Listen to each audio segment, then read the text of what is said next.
Belum lama ini, Yusuf Mansur, ustadz yang siap-siap jadi caleg dari Partai Perindo, akhirnya kalah di pengadilan. Hakim di Pengadilan Negeri Jakarta Selatan mengabulkan sebagian gugatan para penggugat yang menganggap Yusuf Mansur dan beberapa perusahaan yang berelasi dengan dia itu wan prestasi alias tidak memenuhi janji kewajibannya dalam investasi di bisnis batubara senilai 98 triliun. Memang yang dikabulkan cuma sebagian dari gugatan, gak seluruhnya. Bayangkan, kalau seluruhnya dikabulkan oleh hakim, selesai Yusuf Mansur.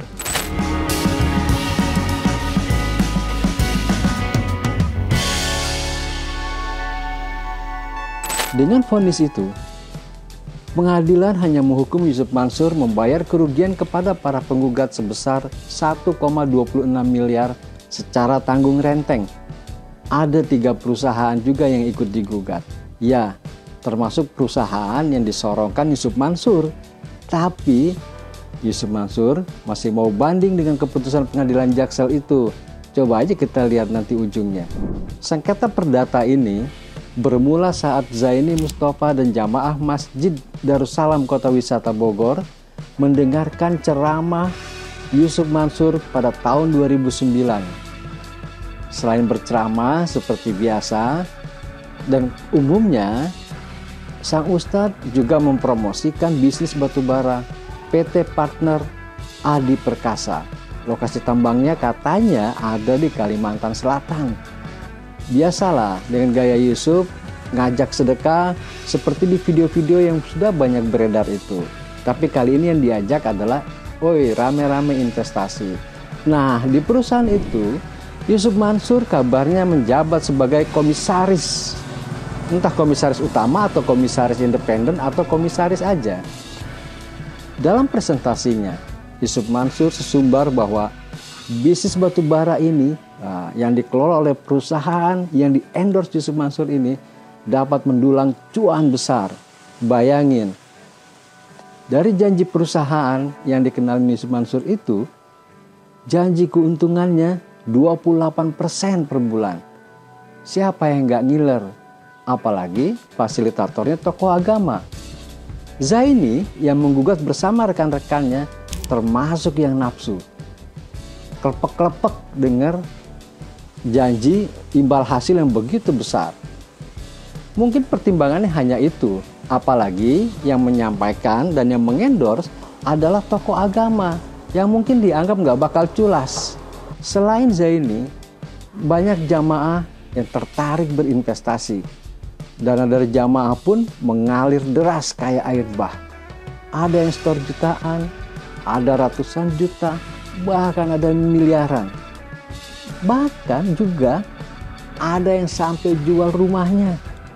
Awalnya sih memang ada pengembalian hasil investasi beberapa kali, lancar, tapi setelah itu pembayaran ke investor mulai seret, kemudian mandek. Model investasi seperti ini ya mirip atau ada aroma skema Ponzi.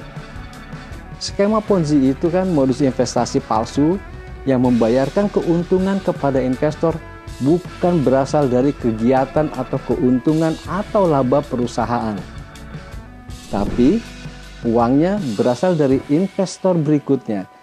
Jadi pertama dari investor A dijanjikan dapat imbal hasil sekian persen, dapat investor B, investor C, uangnya dibayarkan ke investor A, yang C dibayarkan ke B gitu. Itu akan terus berjalan.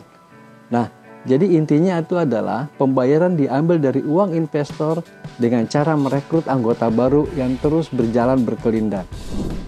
Jadi, uang investor yang diputar-putar untuk membayarkan ke investor lain, itu intinya. Bisnis dengan skema Ponzi ini akan kolaps ketika tidak ada lagi anggota baru yang direkrut karena aliran dana terhenti. Sebenarnya, pada kasus investasi dengan tawaran imbal hasil yang sangat besar, seperti pada kasus yang di-endorse oleh Yusuf Mansur ini, apalagi sampai 28% per bulan, itu udah aneh. Kalau ada bisnis beneran dengan keuntungan seperti itu, nggak usah 28%. Satu bulan katakanlah 10%, atau satu tahun 100%. Percayalah, perbankan atau lembaga keuangan non perbankan itu antri sepanjang-panjangnya mau kasih kredit. Tapi yang mangsa investasi yang seperti ini dengan skema ponzi seperti ini biasanya memang masyarakat yang awam di bidang investasi. Ditambah lagi yang nyodorin guru agama yang mau nyaleg, seolah-olah guru agama itu jaminan mutu kalau ngomong apa saja. Cobalah kita berpikir kritis, jangan mudah tergiur mulut-mulut berbisa di bidang investasi dari manapun datangnya, apalagi dari para endorsers. Eling dan waspada, jangan lupa ngopi dulu.